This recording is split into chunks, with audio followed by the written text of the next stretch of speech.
La, la, la, la, la, la, la, la. Ready? You feel good? Go. I see you got dressed up for the event. I'll stand behind the table. So You look sharp.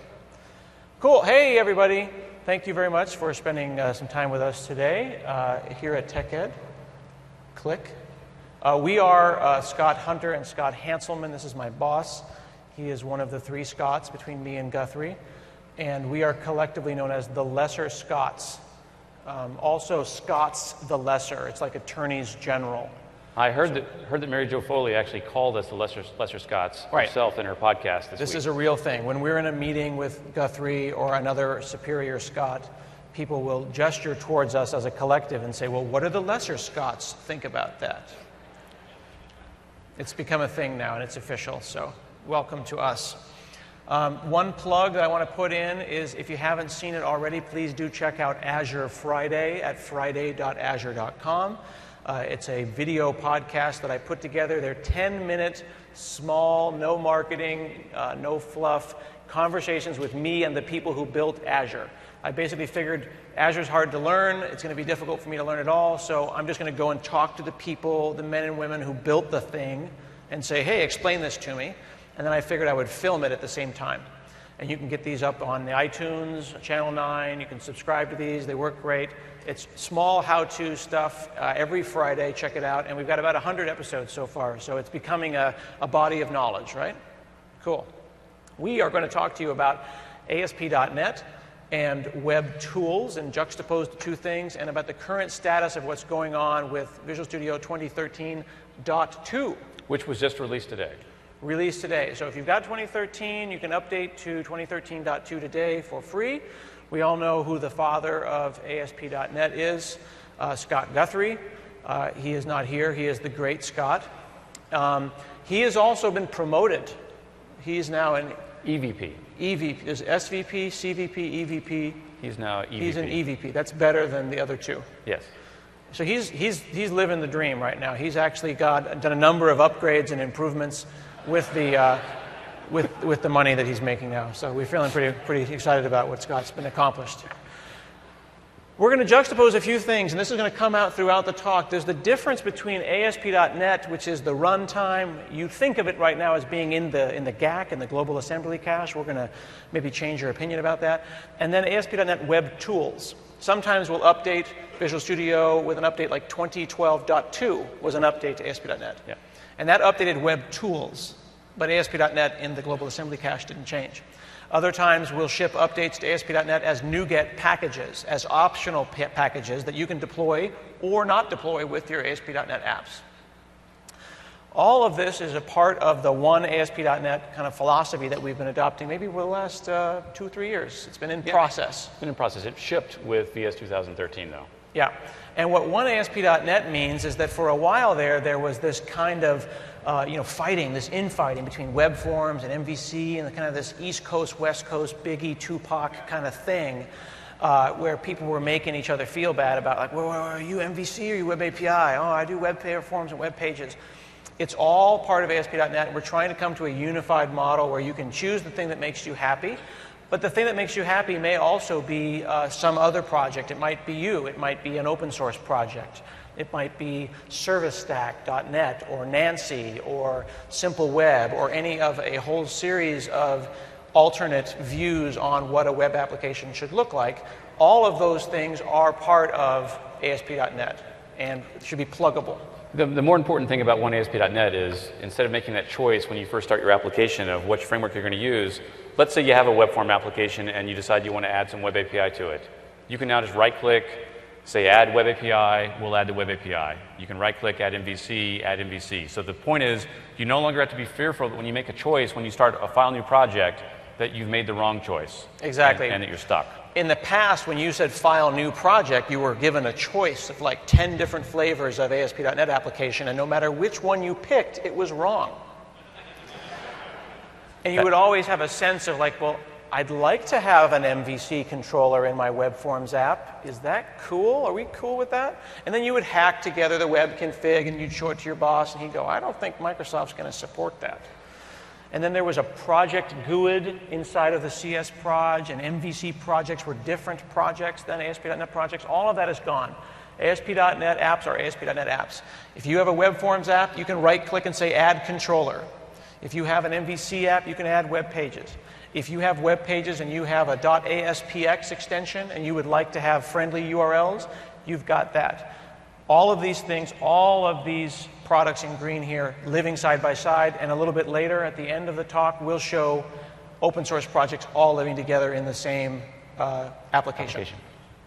Another thing to point out is you may know who your local MVPs are. MVP program for a long time has been considered who is the loudest, or who is the bloggiest, or who writes the most books. And the idea of one becoming an MVP has been a challenging goal for a lot of people, while at the same time, people who don't blog, don't write books, don't present at conferences are doing amazing stuff in open source.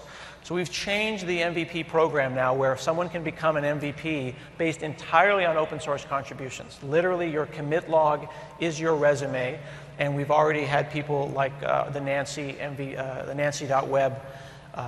Andreas Hawkinson has become an MVP based on that as well. And we've got a whole bunch of new MVPs coming through. So if you don't feel like you're loud and giving blog posts and stuff, I want to make sure that everyone understands that open source contributions matter as much or more so as anything else that you could be doing to get the word out. Yep. Yeah? All right, let's look at some of the things that we've done and get a sense of the cadence about how things have been proceeding within ASP.NET world. Somewhere around February 2013, last year, we announced 2012.2.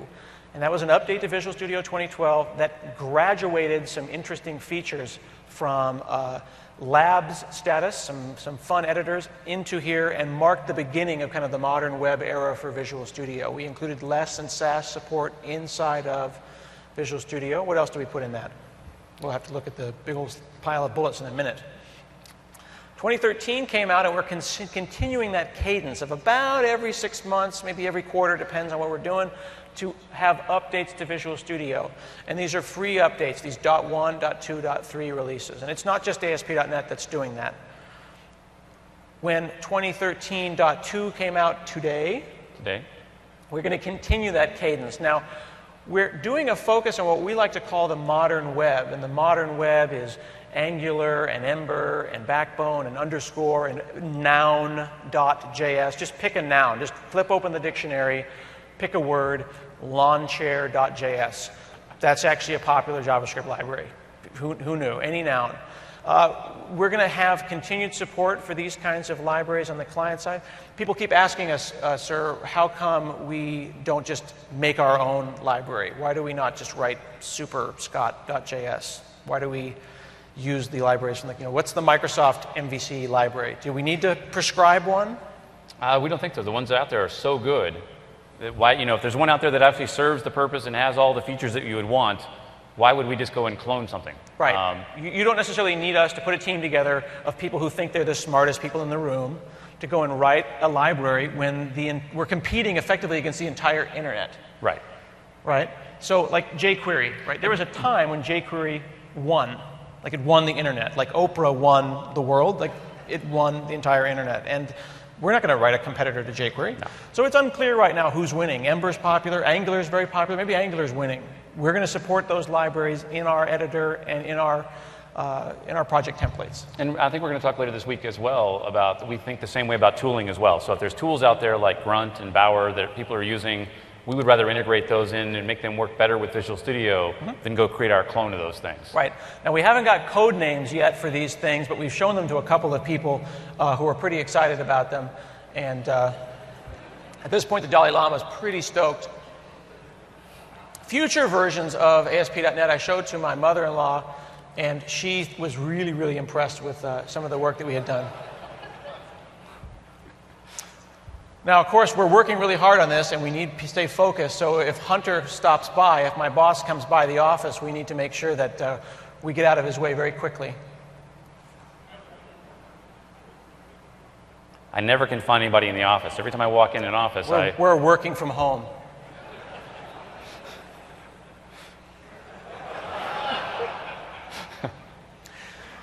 Now, there's a balance here because your IT department might let you update every couple of years. We have free updates, but then some people want to stay on the cutting edge. They want to see crazy new stuff. They want to see new experiments. That experiments is Web Essentials. That's our Labs extension. It's like, Gmail Labs, where it's an opt-in situation, and if it crashes, you just disable it and you move on with your life. These are sometimes rough, sometimes daily builds, but if they're awesome, we will graduate them. So this is where the Less editor started out. It was a Labs, and then he said, that's great, everyone's using it, and then we graduated it. So if you want to be on the cutting edge, check out vswebessentials.com. It's open source. You can get involved. Right now it's run by Mads Christensen, but also with contributions from lots of other people. And Mads is doing a talk on Wednesday where he'll go deep dive on this stuff. Yep, and Mads is here, so definitely check out that talk on Wednesday. I hope so, he's here. He's doing a session. Pretty sure he's here. I saw him walking around. This is kind of a recap of what we just shipped in October. So you can look at, a lot of this is stuff that we've talked about in some of the intro slides here. So we've had this membership system in ASP.NET since 2005, and we did a reboot of that because we wanted to support a lot of modern things, like we want you to be able to log into an ASP.NET app using Google accounts, Microsoft accounts, Facebook accounts, Twitter accounts, whatever. Also, modern web applications do things like account verification via email. They support things like two-factor authentication, and we built all those in. They actually, some of that came in Update 2, which we'll talk about. And we moved our templates to something called Bootstrap. Scott's great at CSS. I'm not good at CSS. I'm just a table hacker. And Bootstrap is a great framework that lets me make my apps look good without having a lot of CSS skills. And I can even go grab a third-party template and add it to my app to style my app differently. One ASP NET we kind of covered a second ago, and we'll do a demo of that. Azure SDK, 2013 was when we first added full support for things like looking at your websites, looking at mobile services, looking at storage. Pretty much every Azure main feature is in the Server Explorer. You can log into the Server Explorer. You should check it out. We're going to do a few demos of it today. For Web API and MVC, we added attribute routing, which is cool. That was actually a open source contribution that we got from the community. Right, in MVC now you do your routing in the global ASAX, and that means that you might be thinking about a controller and then you got to go and remember what your routes are. That brings your routing into the controller itself. Exactly. Do the routing where you're working versus going and finding some complicated table in global ASAX. And that's now in Web API and MVC in our march towards unification of those two APIs that we'll talk about tomorrow's talk. Tomorrow, okay. We had core support as well, which allows a JavaScript web page running on a different URL to call one of your web APIs. It's kind of important for web APIs. EF, we added a bunch of cool support for async. Async was a feature in .NET 4.5 with the await keyword, and now you can use the await keyword with Entity Framework, which if you're using ASP.NET, you should be doing this because it will make your applications go faster. We added stored proc support, so you can actually take an EF code first database now and say I want to use stored procs, and it'll actually go write the insert, update, and delete methods for you. It'll do that as part of a migration, and you can actually go and edit that code as part of the migration and write your own logic in there, so it does a lot of boilerplate for you. And if I may, the async stuff can't be overstated, how important that is. It cannot be overstated. Really, we've got async support in web forms and code behinds. You might find yourself in a situation often with like a large web forms app with a bunch of different grids that are all having to bind to a bunch of different things, or some kind of a portal.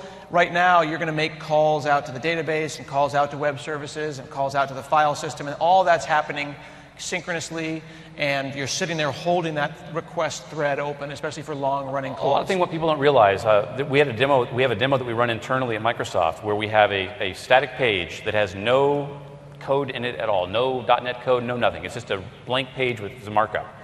And we have a page that actually has a database. If I take a stress tool and throw the stress tool at that application, the database page will starve out the page with no code.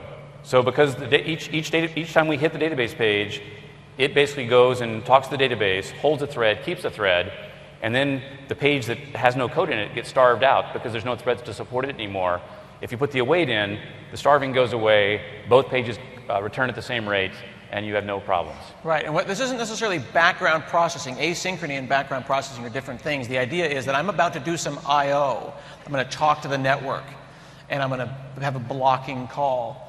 Well, the thread that ASP.NET was handling that request on can be used. So we actually will pause that, give it back to the pool. I'm still waiting for the database to come back. We'll be handling requests and stuff database is back. Hey, I'm back. Okay, and we're going to pick that thread right where you left off and then return. User doesn't know, and the programmer doesn't know because await and async makes it like that easy. Exactly. And then finally, for Visual Studio, we added a new HTML editor, which we'll do some demos on today. The main point there is the CSS editor and the JavaScript editor. We made them extensible in VS 2012. Now with VS 2013, the HTML editor is extensible, which means Web Essentials, our playground, can actually work in the HTML editor as well.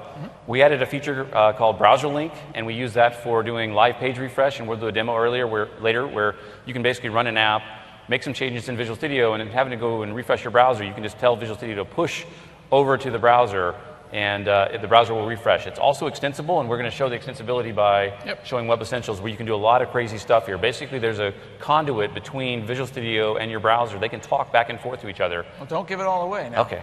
The talk is cheap. Show me the code, right? And we added support for AngularJS class IntelliSense. It's not on the slide, but we did Bootstrap IntelliSense as part of this effort as well, I think. We absolutely did. So that's 2013. Now today, we RTM 2013.2, and we'll just go over this briefly and get right into the demos. We'll have improvements in scaffolding. There's web form scaffolding. There's an amazing Roslyn thing that was released today in a CTP that we're going to take a look at. We've got improvements in SignalR for cross-platform. We've got Bootstrap scaffolding. Let's call out web forms. We did a lot of work in web forms. Web Forms has scaffolding now, so you get the same scaffolding support that MVC and Web API have. We just introduced EF6 as part of that VS 2013 wave. We've added support with an EF6 data source control for Web Forms. We've added support for an EF6 dynamic data provider, so you can use dynamic data with Web Forms. And the Roslyn feature, which we'll demo a little bit later on, allows you to use the new Roslyn compilers and get the latest features. So I just want to call out that there's a lot. You're going to show that demo in a demo. We're going to show the Roslyn demos, yes. Yeah. So really, really cool stuff. And then increasing support. There's a built-in JSON editor with Azure Tools. We get a PowerShell editor inside of Visual Studio. And also the Windows Phone emulator has been integrated into Web Tools. So you can control F5 and launch the Windows Phone, automatically debug your stuff on a mobile device. It goes even further than that. When you launch the phone emulator, we actually launch the browser in the phone and go right to your application. So you can actually run your app right in the phone browser if you want. Magical. Magical. Roslyn. Yes. Roslyn is the next generation open sourced C# and VB compiler. It is compiler as a service.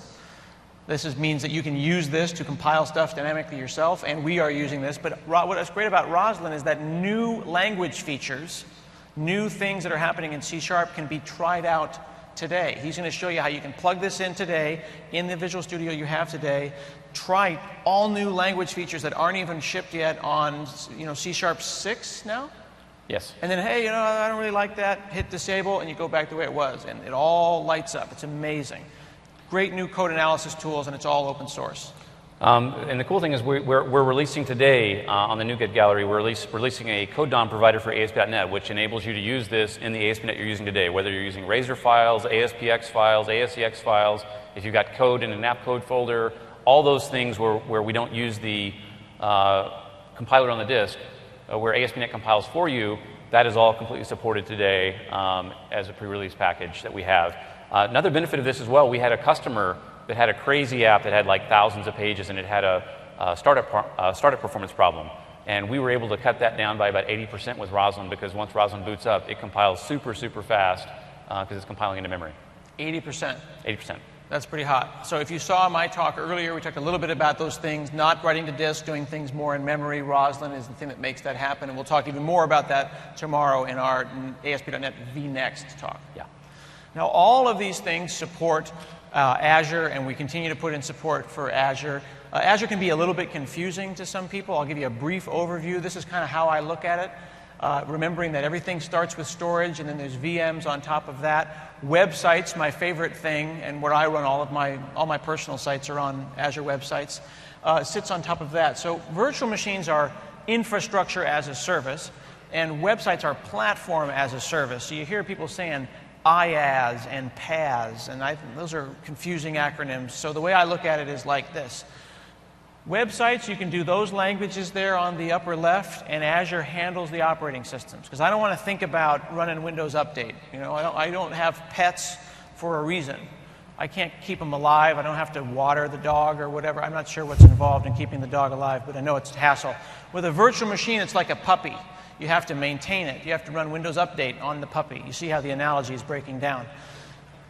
You have to manage it from the moment you say new virtual machine. It's basically like this. It's your first house. You buy the house, it's you manage the gutters, you redo the roof, you handle it. But I don't roll like that. I want a hotel room that I can trash every night and then just come back the next day and the hotel room is perfect. That's platform as a service. I don't want to think about that stuff. Make sense? I don't like running Windows Update because you know how you're typing and you're doing your thing, and Windows Update pops up, and your hand's coming down to press Enter, and then Windows Update's coming down at the same time. And it's like, I'm going to reset, but gravity's already pulling your hand down. It's like, no. And the restart button is going to pop. You know what I'm talking about? Yep. And then when you hit that, you know the only thing that can stop? Switch to your computer. The only thing that can stop a Windows machine. Windows is a very powerful operating system. The only thing that can stop Windows is a dirty notepad. That stops Windows. So what you have to do is like, Windows is shutting down. Open up Notepad, type some stuff in it, and then boom. And the Notepad says not responding. Did you see my Halloween, speaking of not responding, did you see my Halloween costume last year? No. I went as Microsoft Outlook. I set up a curtain, like a shower curtain, and I had kind of an opaque sheet of plastic in front of me, and it just said not responding. And I would just walk around and not talk to people. I'm Outlook. No? Okay. I actually like that. That means my email was done. You like that? All right, let's stop talking and see some demos, shall we? You want to talk about the link first? You want to talk about the link? What link? Oh, that link. That link. Oh, that's a bit.ly bundle. So you know how people are always frantically typing stuff down? I want the slides, I want the details, I want everything. Just take a picture of that bit.ly bundle right there. bit.ly TechEd 2014 Web Tools. It is a bundle. It's a bit.ly of bit.lys. Bet you didn't know you could do that. And we can edit it. So we're adding everything that we're talking about is in that bit.ly bundle. All the phones come up. Yeah, so everything we're going to show you today, if you want links to download any of the bits that we show today, they're part of this link. And so grab that, and you'll be able to find all the stuff that we're going to demo today. I'm glad we made that link. So. All right, magical. Okay, so as Scott was saying, we went away from, this was like the old ASP NET, and you know, you had like 8 choices, and then you had 8 more choices. Yeah, it's kind of confusing. Well, and again, once you picked one, that was your choice. You were done. It was not you. If you put anything else in, you're going to edit the project file by hand. Or messing around in the web config. So we'll create a project here. And once again, this is one ASP NET, so I've got all these technologies I can choose. If I want, I can check multiples of these guys. If I forget to check one, I can go and add it later anyways. We took authentication and broke it out as well. You can have none. You can have individual, where we actually put your users in a database in your application. You can do organizational if you want to use Active Directory. It also supports Microsoft Azure Active Directory as well. Mm-hmm. That's hard for me to say now. And there's this new option that shows up as part of Update 2. He's going to zoom in, which is Host in Cloud. And people, I don't know if you're aware of this, but you get 10 free Azure websites when you sign up on the website. So if you want, you can actually check this box. It's checked by default, and we'll create a dev test environment for you in the cloud, and I'll do some demos of what you can do there. It's got website support, which is great. Websites is kind of like a PaaS solution. Everything's taken care of for you. We patch the machine's all put together. Yep. If you're a nuts and bolts person and want to actually get and own the machine and be able to remote desktop it, you can also drop this drop down and select a virtual machine. This is new. You're saying file new website, you can pick virtual machine. We'll put IIS on it. We'll configure web deploy, which is historically hard to set up, and you will be able to do a straight web deploy the way you could before, but then you can remote into that machine and install whatever kind of crazy legacy comm stuff that you need to install for your work.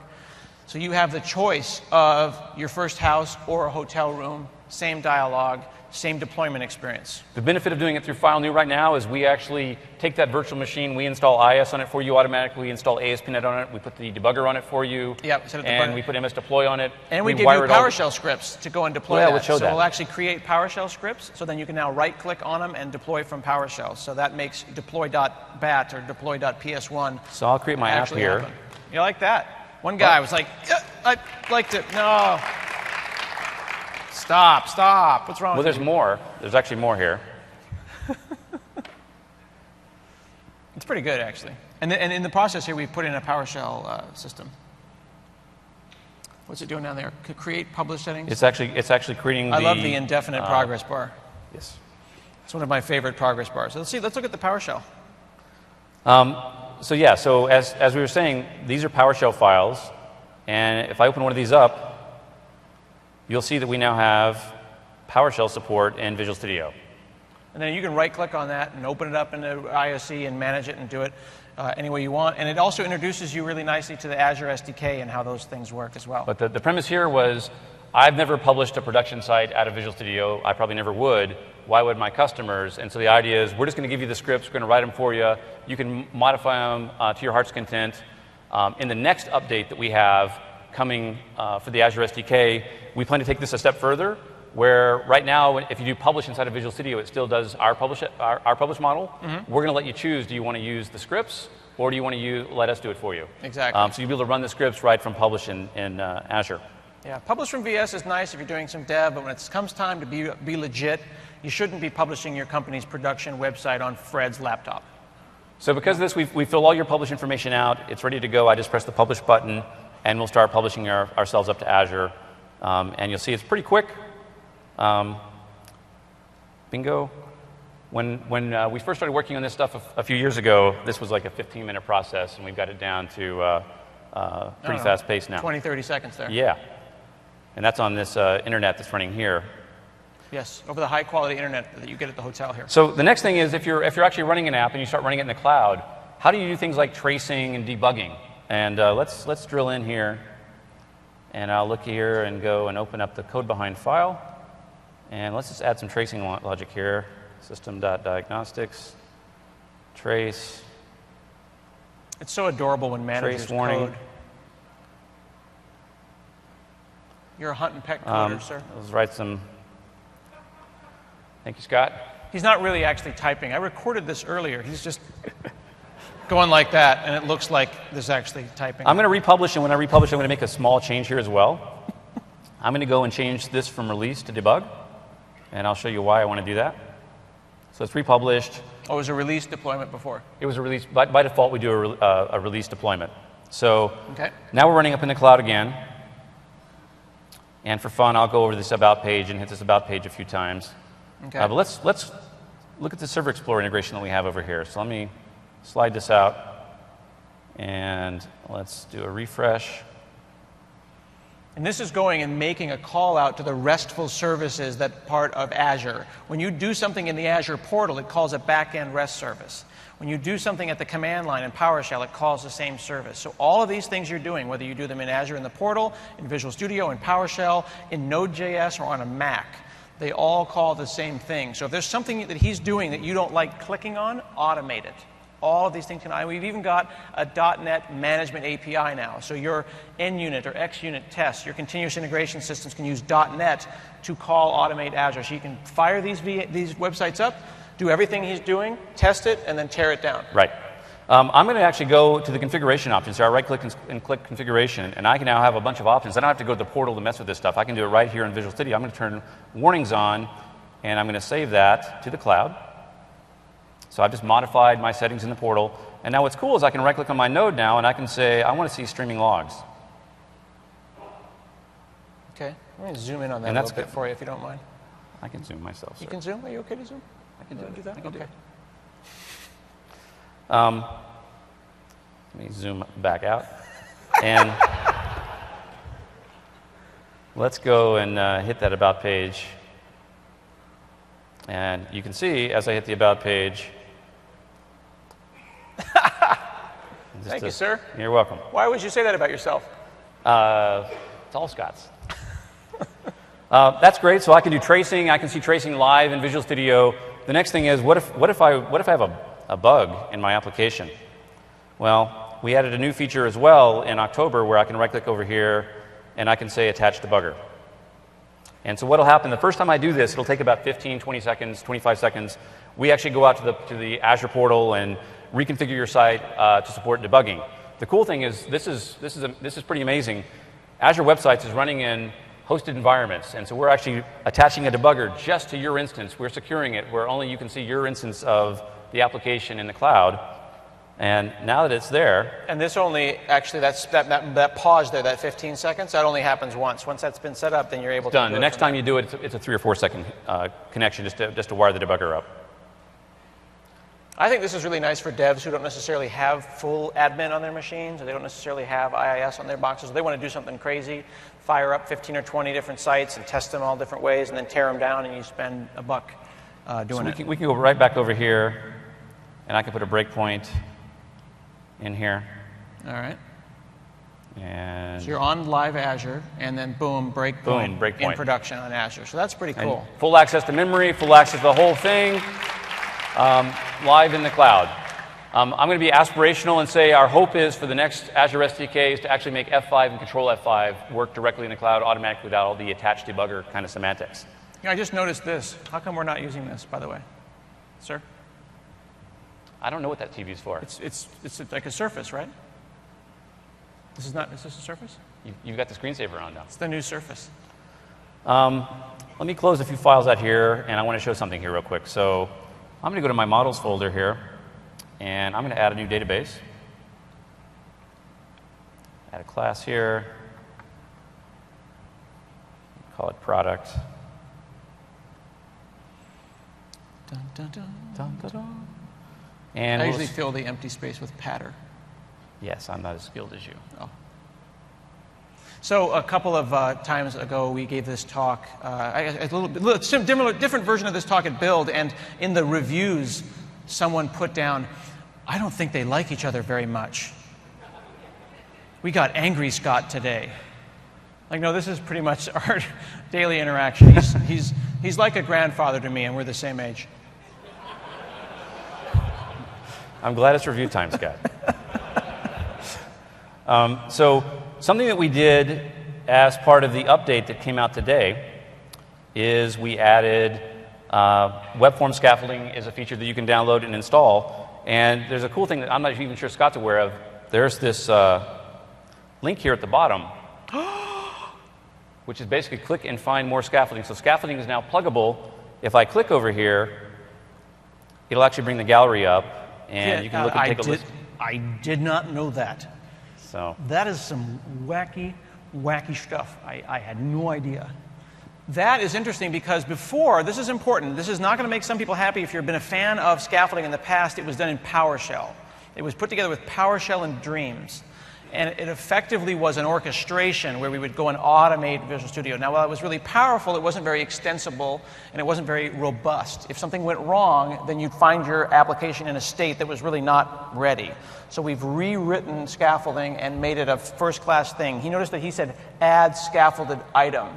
And then this is now a Visix. And that web form scaffolding that he's showing here is fully open source. So if you can make your own scaffolding using that as an example. Our hope is that partners like the control vendors and such out there will actually go and build scaffolds for their products, so you get first-class support for their products right in Visual Studio. That would be great, like add new Telerik page or something like that. So I selected that product model. I said create a new context, use a master page, and I'll just click add here.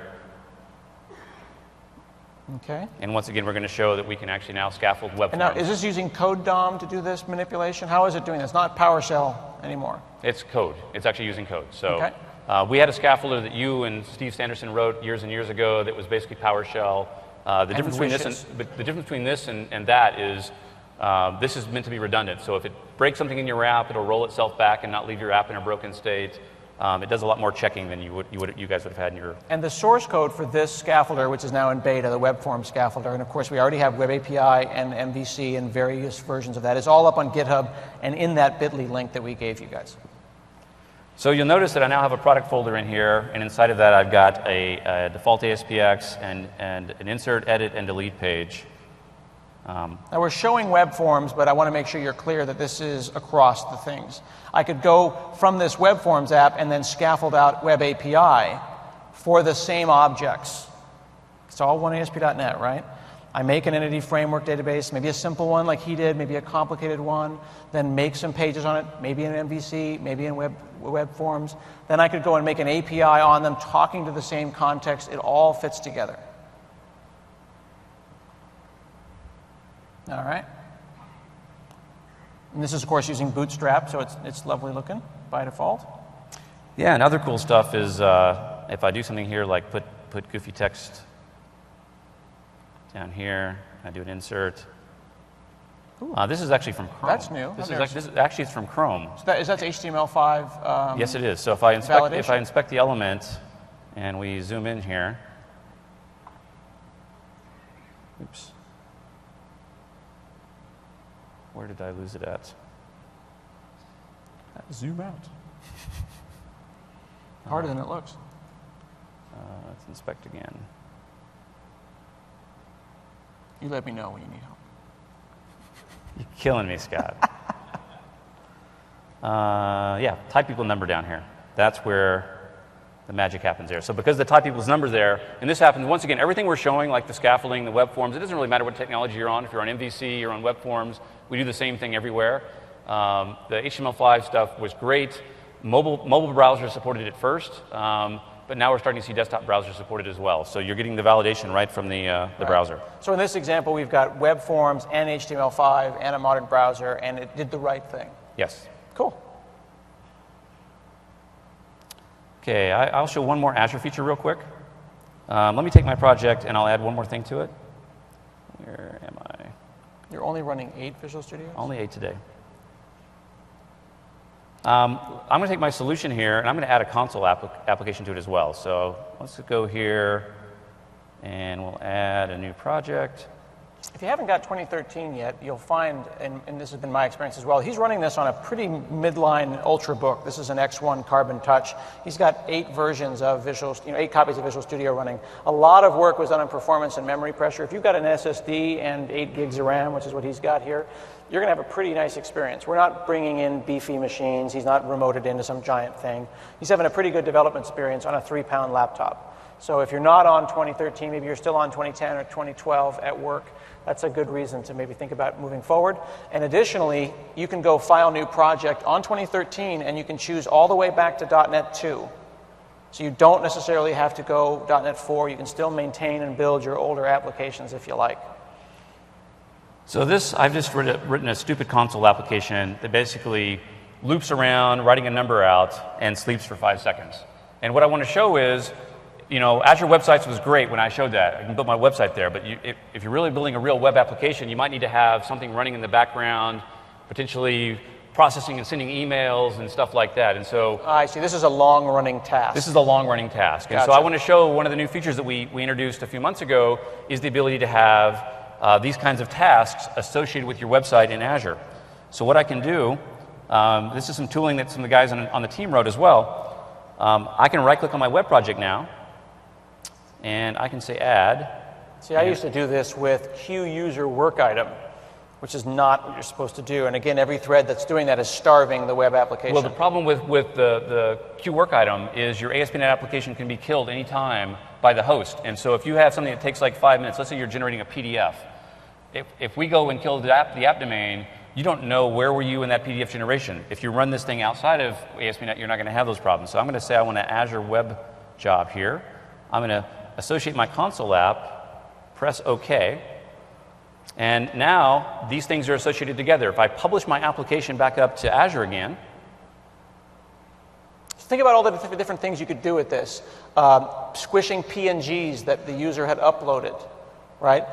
Morgue threads that go through logs, maybe zip up log files and tidy up. All these different kinds of things that have something to do with your app but have nothing to do with the visiting of your app by other people. I've even seen people put in horrible hacks in ASP.NET where they say, on the 1000th hit, check to see if I need to do anything, and then spin off a thread, and then that person has a lousy experience. So web jobs are, background jobs for ASP.NET in Azure.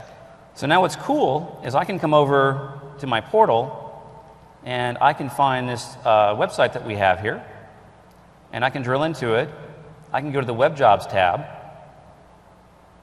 and it's going to be aware that I actually published that console application up with my app. And you can see it's actually in the process of initializing my console app. It just started running. There it is. Now what's cool is I can click this link over here, which will take me to a portal that lets me look and see the status of my web job. These are called Azure Site Extensions, and you're going to see more about those soon, the idea of an extension gallery. add-ons, kind of sidecars for your website. So this is a website running within the context of there. And now I can see the console screen from my console application running in the portal. So all he did was write a console app, and it's up here. So doing things like those, we talked about squishing images, background jobs, really, really stupid easy. Cool. Cool, man. Let me switch VSs for you. You are a worthy competitor. I'm going to screw something up now. You did a lovely job. Well, so what are you going to do next? We have 35 minutes. You want to do EF data source? I'll do this briefly. I don't want to I started out as a web forms person. I don't want to over web forms. But in this example here, we've got a web forms app, and this is new. We've got a grid view, and we've got a details view. And this is kind of stuff for quick admin sites. Sometimes I'll use web forms. I'll do my front end in MVC. I'll do my API and web API. And then I'll need some CRUD. I want to bang out a nice little admin site. Here we've got an entity data source pointing to our model. And then everyone else is talking to this data source. We've plugged in details and grid view to this. Well, the point about this entity data source, this is an entity data source for EF6. EF6, which includes all sorts of new features, including code first. Code first, all that kind of stuff. It's just proving that we continue to innovate in the web form space as well, making sure that whatever technologies and features we build, we add support for web forms as well. Right. So there you go. So it's ugly because I didn't go and put all of the bootstrap stuff on top of it. But I can still do stuff like this. And these things are still a little bit hard in MVC, doing like inline edits and updates within a grid. So I would do like my admin site in this, or complicated interactions, and then I'd push it into the same location that is going to be pulled from my web API. Yeah. So that's EF6 support within web forms right there, entity data source. And it plugs into the same controls and any other control you might want to use, not just the ones that are out of the box. We've added support for dynamic data as well, so it's all the technologies are in there. So that's yummy. Let's go check out this one here. All right. So here is an application that I'm going to go ahead and run, and it will look familiar because it's the same one that we always run. And right here, there's a little ghost at the bottom of the screen there. Let me zoom down at the bottom. See that ghost? That's Web Essentials injecting HTML in a div, injecting it into my page right there. Now, if I want to change this code right here, I want to change ASP.NET, I might go and hit Control-Shift-F and try to find it and do a text search. I might know where it is, but it could be in a master page or a regular page or a partial within something. Who knows where? What I can do here is I can hover and hit Inspect, and then as I'm hovering, it's actually sending a message from the browser back over. Look at this here. If I'm going to actually pick one of the little hamburger deals, and it's actually, can you see that? It's specifically right there, highlighting the exact location of the thing right there. So now I can go back over here and then start making that change. So I can go and say that, and then hit save. Now I would then go back over here and hit refresh, but I could also note that I have a browser connected. Visual Studio knows that I have a browser connected right here. Now that's Chrome. What if I went and brought up IE, put him down here, and then now they're both connected. I'm going to hit refresh and update both of them. All of them, N number of browsers, including mobile devices, mobile emulators, and all that kind of stuff. And that's cool. Pause for effect. That's fine. But it's not amazingly cool. You know, it's not like deeply, profoundly cool. So I'll hit Control again, and I'll instead hit Design this time. And I'm going to actually click in the browser here and then just start typing.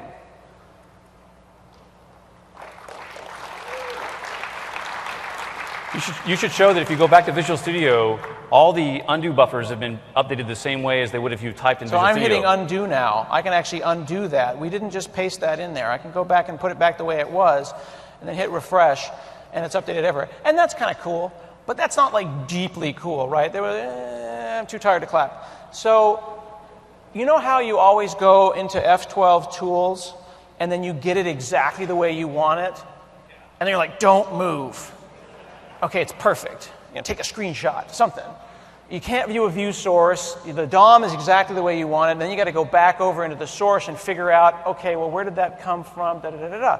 Or you paste it in a notepad all the time. And what if I could go over here and do something like change the background color to red or blue in the browser, or salmon, and it's changing over here at the same time. So the DOM is staying in sync. Which is cool. And then, of course, remember that we have multiple browsers attached, so it's happening everywhere. So then I could go back over here, and then I could hit Control-J, and then pull this down, and then I could also click on this tiny Legend of Zelda sword right here, and then I could go and pick a color from somewhere else on the screen, like any of the rich colors in the Visual Studio spectrum of available colors, like gray or dark gray or bone. Gray. Then save that and then send that across to everybody. Is that cool? All right. The way that that's working is if I go down to the bottom here, note the port number there, 45290. Note the port number up here. We are hosting another little kind of web server in Visual Studio. IIS served the page, but Visual Studio has a highway, a freeway between the browser and Visual Studio using SignalR. It's using WebSockets and SignalR technology, real-time technology. So they built a bridge there. Yep. Now the refresh feature, where we pushed a refresh out, that's free. You get that. You have that now. You may not even know you have that. What you don't necessarily have is the design and inspect. Those are plugins. You can write plugins yourself. So if you're like, whoa, I could do this, I could do that, you can do that. Those were added with VS Web Essentials. So if you install VS Web Essentials, those features light up, and you just get that stuff. Our plan is moving forward to take those features from Web Essentials and move them into VS proper the next time we have a cycle of VS. Exactly. And those features are going to graduate, right, for lack of a better word. They're too good not to graduate. Yeah, they're pretty awesome. So cool. So let's go over here and let's get rid of this entire page, because that's always a good idea in a demo to go off script, like there's a script. And if I can just type HTML5 and then hit the tab key. Let me do that again. I want to get rid of this. I'm going to just type HTML5 tab. And then I'm going to go down here, and I'm going to think about what I need. I need a UL and an LI, but I need 5 of those, and within that, I'm going to need... you need some lorem ipsum? I'm going to need some lorem ipsum text. Is it lorem? I think it's just lorem. There you go.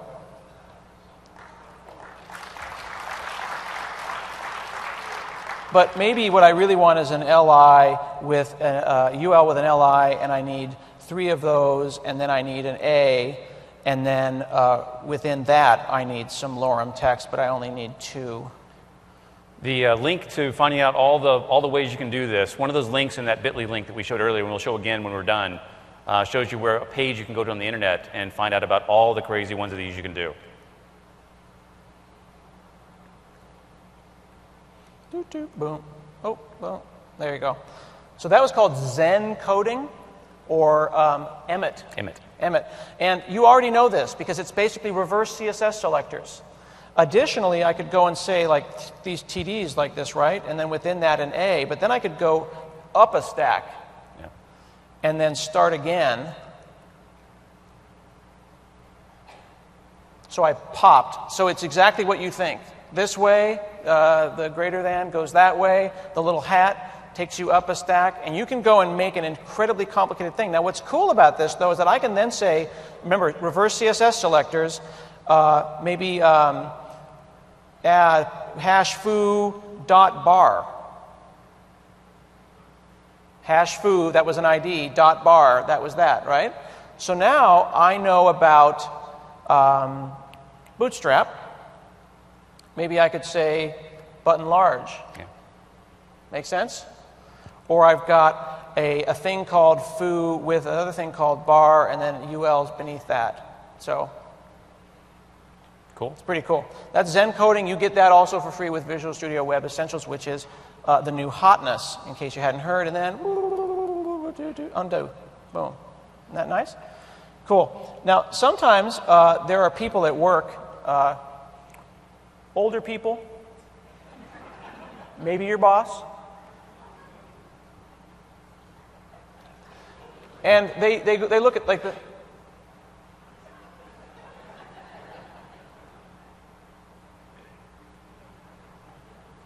We can help these people. So I'm going to make this small, okay? Don't worry about seeing the text. And I'm going to go and start at the base level here, and I'm going to hit Alt-1. Yep. And then again, and then again, and then again, and then again. It's expand selection. Alt-2 goes the other way. When I'm going to grab a hold of one of these, then I'm going to go and say Alt-up.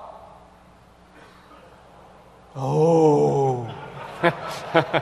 Now, there's a neckbeard in the audience who's like, I had this in Vim 40 years ago. Remember that neckbeards is a gender non-specific term requiring neither a neck nor a beard.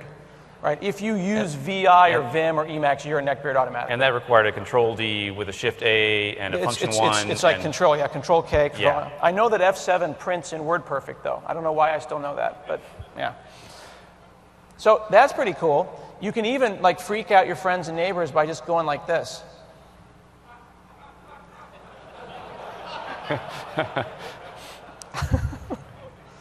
That is holding down Alt and going like that. And that's nice for working on, editing big groups of stuff. Let me see what else. Oh, there's another one. Yeah, actually, so we've got some helpers too. If I said select this here, and then I think it is, which surround with? Web Essentials. You remember how to do surround with? The one I think is Alt-Shift-W is what I would... Alt-Shift-W, because I don't have a head for this stuff. So Alt-Shift-W. Oh. And now... Yeah, and so then it wrapped. The W is for wrap. So it took that thing and then it wrapped. And then, of course, the website is then ugly, and then I can go and say, format document, and then I make it pretty again. So that's cool. Ooh, but images. Image. Do we have any images here? Do I want to look for images? Go to pictures. Yeah, there's some in pictures. Actually. Have you used this machine before? It's clean. If you want images, grab some images, I believe. If only there were an interconnected web of computers that I could query somehow. In fact, there's an image called Hanselman. Oh, Lord. Is this an appropriate image of me? It's appropriate. Oh. It's when you had more hair. When I had more hair. So yesterday. So let's go to Web Essentials here. I'm going to pull open the Solution Explorer. We're going to pick up... Just drag the image right into the page. You want to just drag it into the page? See if you can drag it into the page. No, it's going to be dot, slash. No, we don't want to do that.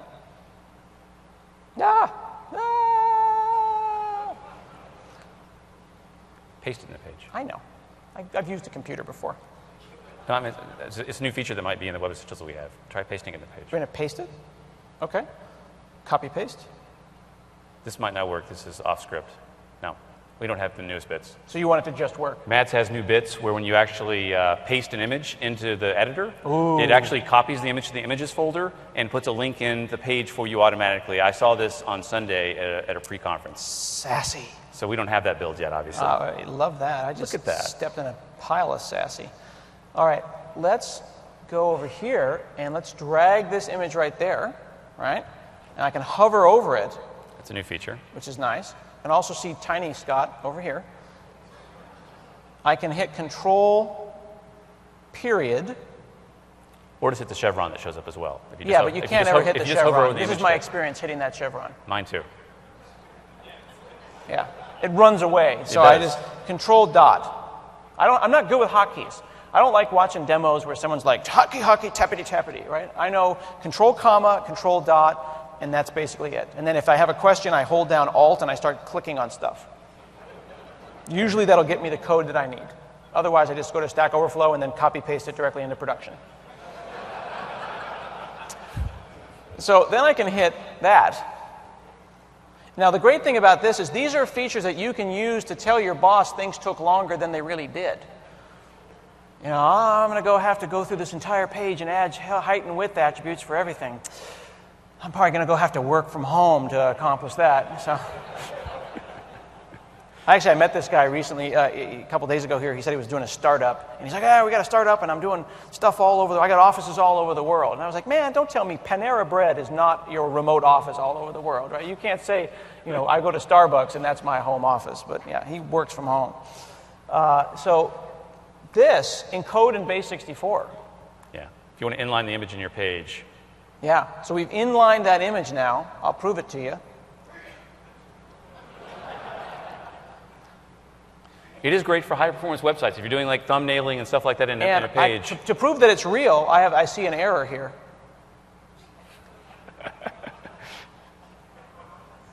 Huh? Let me fix that. This is like a regular expression. I can just see. It's like the Matrix. Your Matrix, I was going to say. Exactly you just see the bits in your head. Yeah, exactly. And then I hover over, it comes back. So this is real. But that's cool, but that's not deeply cool. What if I took, do you have any better images, man? Nah, I've got the responsive image, which is a nice, big, pretty image. I want a little tiny image. I don't have any little ones. Well, that's disappointing, sir. What am I going to do? If only Windows shipped a paint application that I could somehow use to make a bunch of crap real quick. Pixels, 100, 100, boom, red, paint, paint, paint. He's getting paint, and he's on Windows 8. Doing stuff in blue. What's hell's going on? I don't even know. That's probably green. Why is he talking to himself? And images.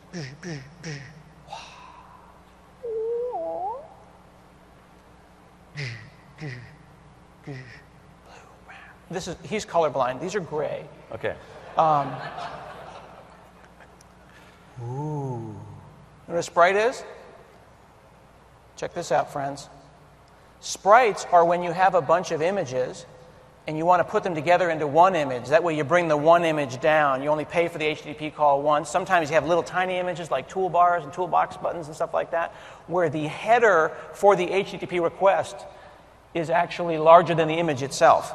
We'll go then and generate the CSS that you need, and then you can go into your application, go and say div.green, and then that'll show up and that'll be the image. Mads has a talk this week called ASP NET and Performance. And he's going to be showing a lot of the this type of stuff in that, and detailing how to make your application. All this stuff, and it'll even go and squish them. Yes. So that's Web Essentials. It's yummy. It's wonderful. Let's go and dig into Roslyn. So at Build, we showed Roslyn for the first time. We had some slides earlier that showed Roslyn is the future of the C# and VB compilers. They've basically been brought out into a DLL that you can actually use and call yourself. And they released a preview of this at Build. And the preview ends up being pretty cool from the standpoint, if you go install the preview, it seems not to hurt your machine too bad. That seems to be a theme. Because just to be serious, right, in the past, we've been afraid to install some stuff. I was afraid to install this stuff as well. So notice I've got the Roslyn preview installed on my machine. And what happens is when you install the preview, it replaces the C# compiler and the VB compiler that you have on disk. That sounds scary. Which sounds scary. Now what's cool, if I want to turn it back off and go back to the compilers that are on the disk, I can just press this disable button and it'll disable it and I'm back to good. If I want to turn it back on, I can just re-enable it. So it really seems to be something that's not going to hurt your machine if you want to try it. Destructive.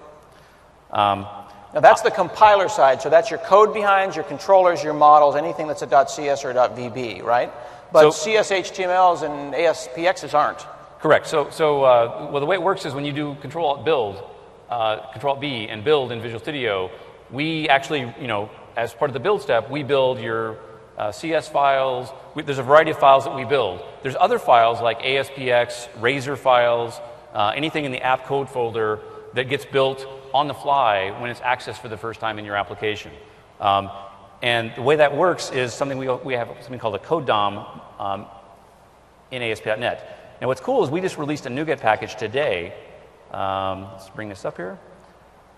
That enables Roslyn to work in ASP.NET application today. So you can try ASP.NET today. Let me just go down here. Here we go. There you go. Code DOM providers. Code DOM providers for .NET.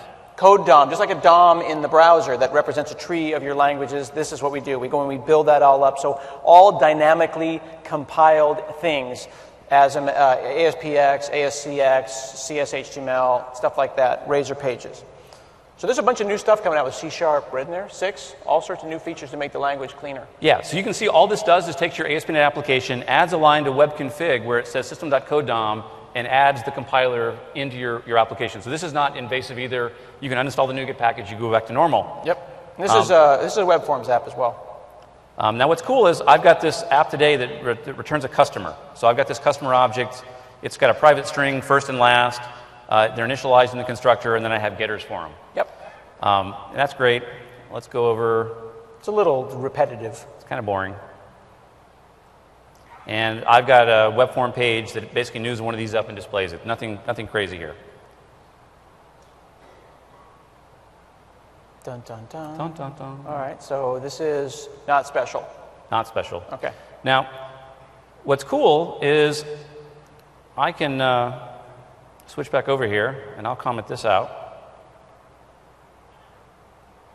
Okay, boring. And I'll comment the C#6 way of doing this. Ooh. Okay, so hang on. So you just got rid of the private, because the repetitive stuff. You had the private field and then the public getter setter and all that kind of stuff, plus the automatic setting of that property as well. Correct. And now I've got it where you can see I've got a getter, and on properties that have a getter, I can now initialize them in the getter, in the code. So single line of code does all that. Is it bad that there's a squiggly there? It is bad there's a squiggly there. So let's go see in, I forget, did I have it enabled or disabled? It looks like I have it enabled. Does it compile? Let's compile it, see what it does. So right now it looks like the compiler works fine, but the editor is confused. Oh, or you're just a bad programmer. I'm a bad programmer. So you have an extra squiggly. I'll let you find it. You just have you probably go up to the top. No, it's probably down. You think there? Maybe an extra one. Add a couple more squigglies. There we go. Just add 4 or 5 squigglies. You good? Should be good, yeah. And the cool thing here is we're showing Roslyn in existing ASP.NET today. You don't have to, Roslyn's going to be officially as part of the next version of Visual Studio, but the preview's out there today. You can use it today. We have full support for it in ASP.NET today. So this is C#6 preview stuff. You can read about these on that team blog. You can go look at your code now, even a web forms application, and possibly take, in this case, 15, 20 lines of code, turn it into 2 or 3. Look at the way that you're making your POCO objects, your plain old CLR objects, some of the cool features. You might be able to change your application today and be ready when Roslyn comes out. Yeah, there's a ton of other features. The links in our bit.ly link also have a reference to all the features that you can actually try in C#6. Magical. Magical. You'll notice a theme here. It's about pluggability. It's about choice.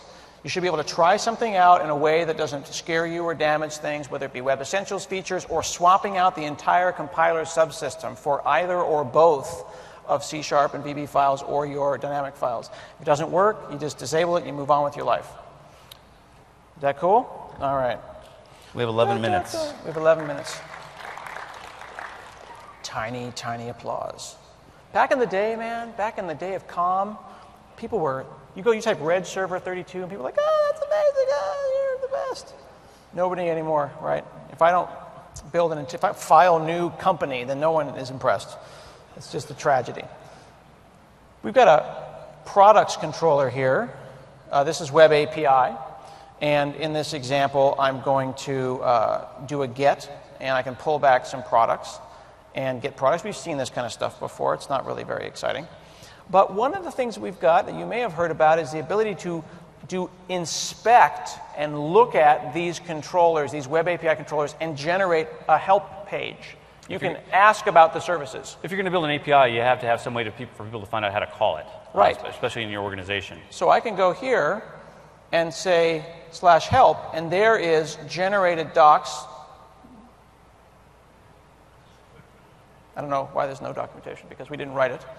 That documentation would come from attributes on the thing. I'm just teasing them. But each one of these then you can then click on. Look at this. And you're getting exactly what that takes, a sample of what that looks like, and if you want, a tester where you can go and call these things yourself. So we can introspect into this and build complete docs, online docs for your web APIs, which is cool.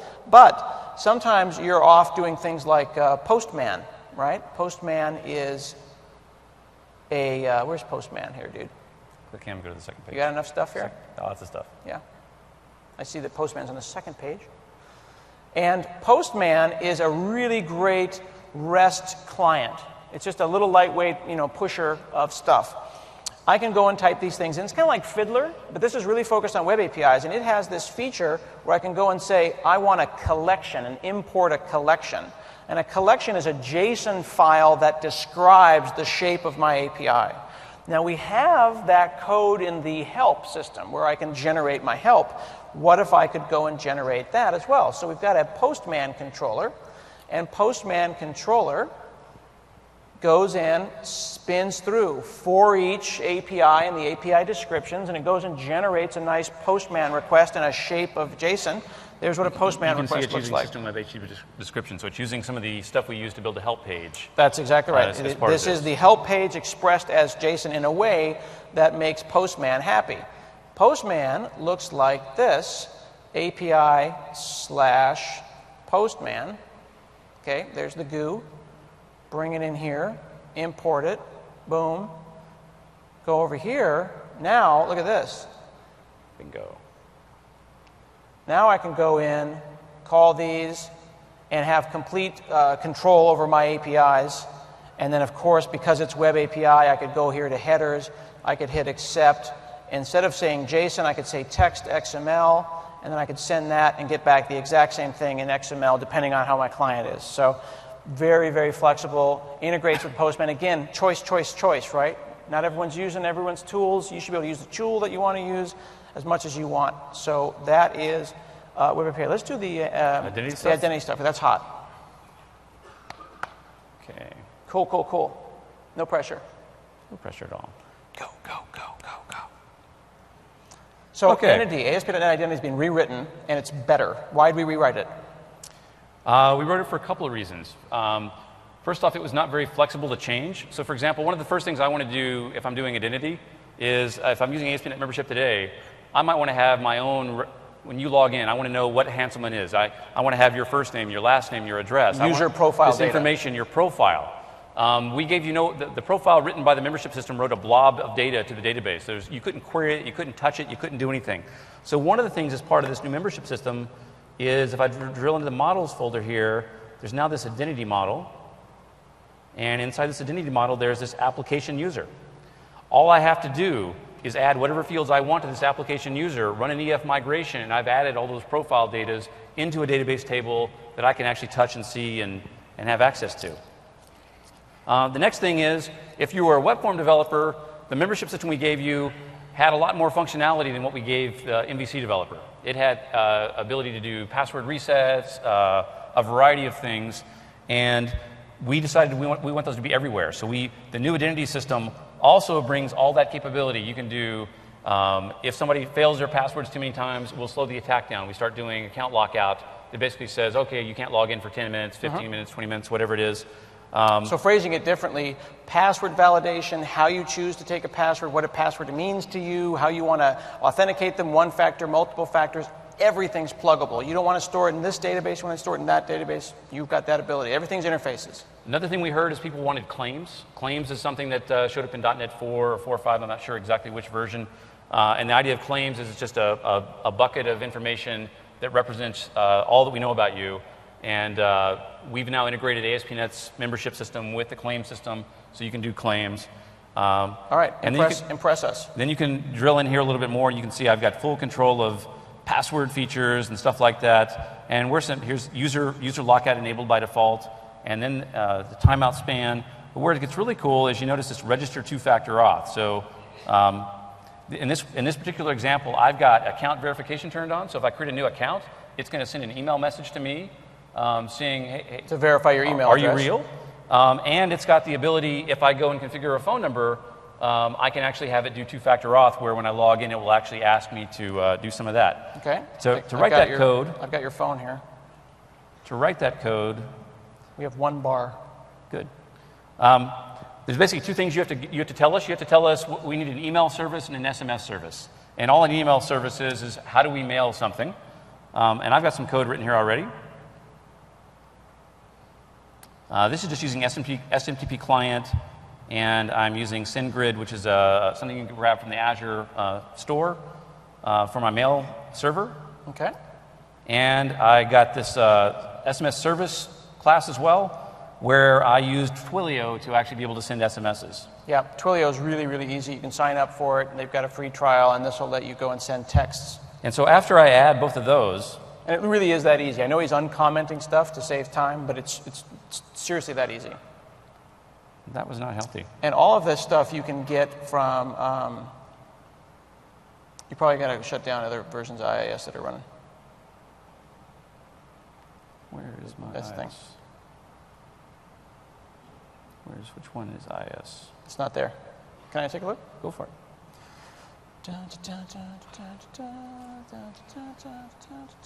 Excuse me. IIS, task kill, IMIIS, express, .com. Ooh, so you're screwed, sir.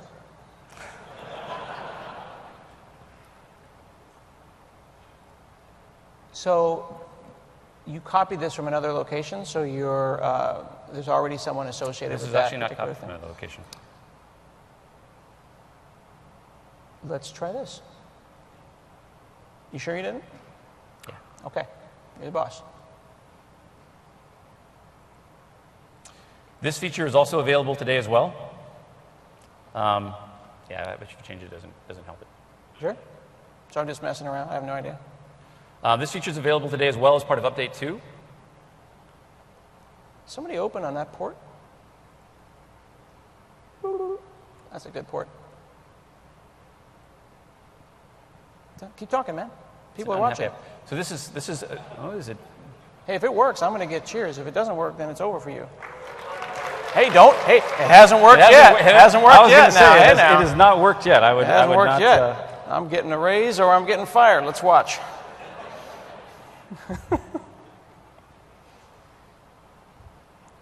It's at the URL /poo. I wonder if he'll notice.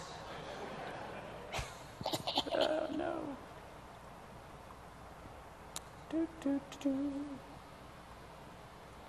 I like it when demos fail, don't you? Because it tells you that this isn't fake. It's real. But it also tells you who knows what they're talking about. So I wanted to show that as part of this, you can see that I did get the email confirmation. So Okay. it did come through to my account. The URL might be wrong. Let's find out. The URL is correct. Does it say /poo? Let's find. Click it. Sweet. Wow. I didn't know what I was doing. I was just slapping keys and pushing buttons. I have no idea what's happening. I'm going to pave my machine. So, of after course, this. what's going on is he's got a rogue process that had that port open, and rather than me trying to go into TCP view, which is what I would have done to figure out what had that port open, I picked a high port that was totally made up. It's one of those things, we've all had that situation where we deployed to IIS and Skype had port 80 open, and we're like, what are you doing, Skype? Okay. And then you have to shut Skype down, and then you run it again. One of those situations. So now that I'm logged in, I can actually come up here and I can go and add a phone number to my account. All right. Now he's going to type in whose phone number? Guthrie's phone number? This is my phone number. You're welcome to call me. Yeah. He actually does have his real phone number, but he hid it for you. It's in the web config. And if I have bars. Is that your phone? Oh, your security code is 2654. I don't know how to get. Okay, 265495. Oh, and then you output it there. That's I output it there just as cheating as well. That is real text, though. And it came from a 352 area code, which is presumably. So that Twilio. enabled two-factor auth. That means now that if I come and log in again. Okay. Nothing impresses bosses, by the way, than SMS integration, because for them it's just magic. It didn't ask me. Anyways, but Oh, it didn't ask you because you. I'm already logged in. Because you have to go into here and say enable. dang it.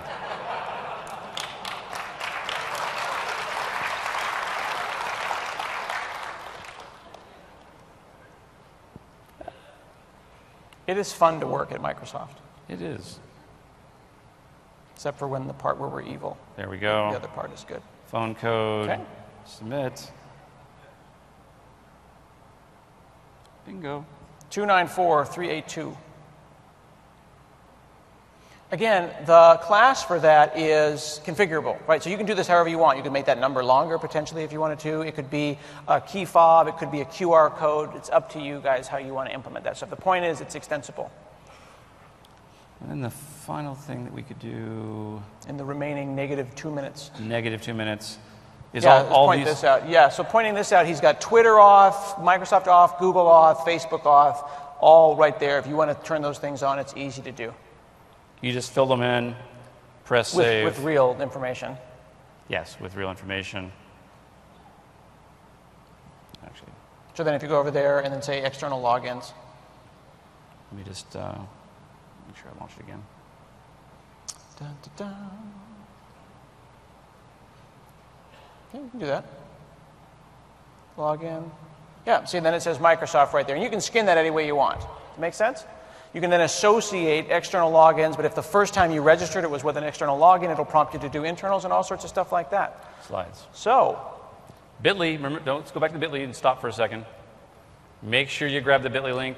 All the stuff we showed today, it's up there, download it's up there. It. Yep, and it's a bundle that we can update, so if you think we missed something, tweet me and I'll fix it. It even starts with a link to all the stuff that's new in Visual Studio 2013, Update 2 for ASP.NET people. Right.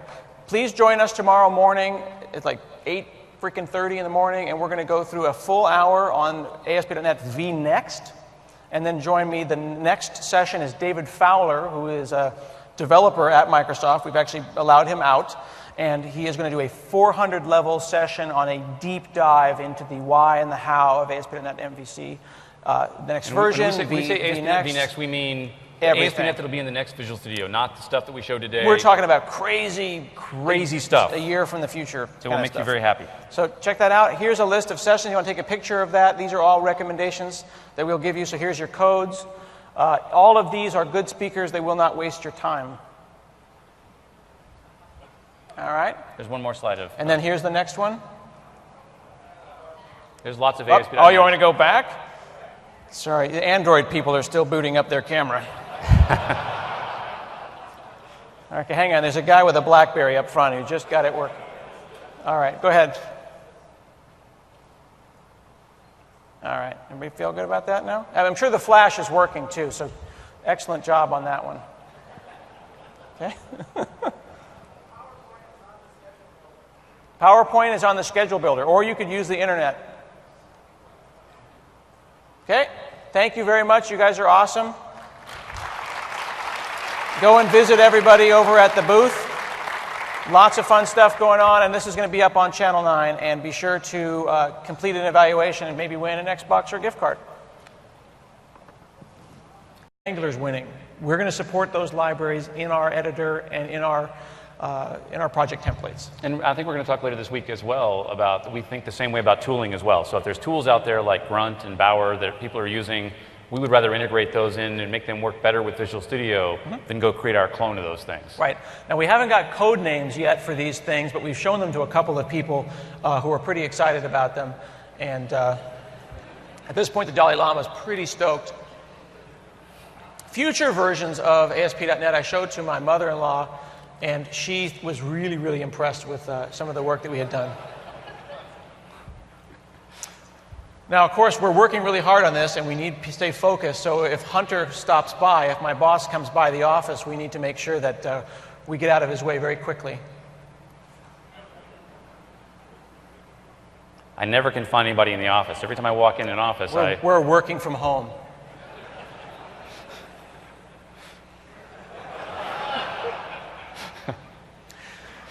Now, there's a balance here, because your IT department might let you update every couple of years. We have free updates, but then some people want to stay on the cutting edge. They want to see crazy new stuff. They want to see new experiments. That experiments is Web Essentials. That's our labs extension. It's like, Gmail Labs, where it's an opt-in situation, and if it crashes, you just disable it and you move on with your life. These are sometimes rough, sometimes daily builds, but if they're awesome, we will graduate them. So this is where the less editor started out. It was a labs, and then he said, that's great, everyone's using it, and then we graduated it. So if you want to be on the cutting edge, check out vswebessentials.com. It's open source. You can get involved. Right now it's run by Mads Christensen, but also with contributions from lots of other people. And Mads is doing a talk on Wednesday where he'll go deep dive on this stuff. Yep, and Mads is here, so definitely check out that talk on Wednesday. I hope so, he's here. He's doing a session. Pretty sure he's here. I saw him walking around. This is kind of a recap of what we just shipped in October. So you can look at a lot of this is stuff that we've talked about. How things have been proceeding within ASP.NET world. Somewhere around February 2013, last year, we announced 2012.2. And that was an update to Visual Studio 2012 that graduated some interesting features from labs status, some fun editors, into here and marked the beginning of kind of the modern web era for Visual Studio. We included less and SAS support inside of Visual Studio. What else do we put in that? We'll have to look at the big old pile of bullets in a minute. 2013 came out, and we're continuing that cadence of about every 6 months, maybe every quarter, depends on what we're doing, to have updates to Visual Studio. And these are free updates, these .1, .2, .3 releases. And it's not just ASP.NET that's doing that. When 2013.2 came out today, we're going to continue that cadence. Now, we're doing a focus on what we like to call the modern web. And the modern web is Angular and Ember and Backbone and underscore and noun.js. Just pick a noun. Just flip open the dictionary, pick a word, lawnchair.js. That's actually a popular JavaScript library. Who knew? Any noun. We're going to have continued support for these kinds of libraries on the client side. People keep asking us, sir, how come we don't just make our own library? Why do we not just write superscott.js? Why do we use the libraries from what's the Microsoft MVC library? Do we need to prescribe one? We don't think so. The ones out there are so good. Why, if there's one out there that actually serves the purpose and has all the features that you would want, why would we just go and clone something? Right. You don't necessarily need us to put a team together of people who think they're the smartest people in the room to go and write a library when we're competing effectively against the entire internet. Right. Right? So like jQuery, right? There was a time when jQuery won. Like it won the internet. Like Oprah won the world. Like it won the entire internet. And we're not going to write a competitor to jQuery. No. So it's unclear right now who's winning. Ember's popular. Angular is very popular. Maybe EVP. EVP. There's SVP, CVP, EVP. He's now EVP. He's an EVP. That's better than the other two. Yes. So he's living the dream right now. He's actually done a number of upgrades and improvements with the with the money that he's making now. So we're feeling pretty excited about what Scott's been accomplished. We're going to juxtapose a few things, and this is going to come out throughout the talk. There's the difference between ASP.NET, which is the runtime. You think of it right now as being in the GAC, in the Global Assembly Cache. We're going to maybe change your opinion about that. And then ASP.NET Web Tools. Sometimes we'll update Visual Studio with an update like 2012.2 was an update to ASP.NET. Yeah. And that updated Web Tools, but ASP.NET in the Global Assembly Cache didn't change. Other times, we'll ship updates to ASP.NET as NuGet packages, as optional packages that you can deploy or not deploy with your ASP.NET apps. All of this is a part of the one ASP.NET kind of philosophy that we've been adopting maybe for the last 2 or 3 years. It's been in process. It's been in process. It shipped with VS 2013, though. Yeah. And what one ASP.NET means is that for a while there was this kind of fighting, this infighting between web forms and MVC and kind of this East Coast, West Coast, Biggie, Tupac kind of thing, where people were making each other feel bad about, like, well, are you MVC or are you Web API? Oh, I do web forms and web pages. It's all part of ASP.NET. We're trying to come to a unified model where you can choose the thing that makes you happy, but the thing that makes you happy may also be some other project. It might be you. It might be an open source project. It might be ServiceStack.net or Nancy or Simple Web or any of a whole series of alternate views on what a web application should look like. All of those things are part of ASP.NET and should be pluggable.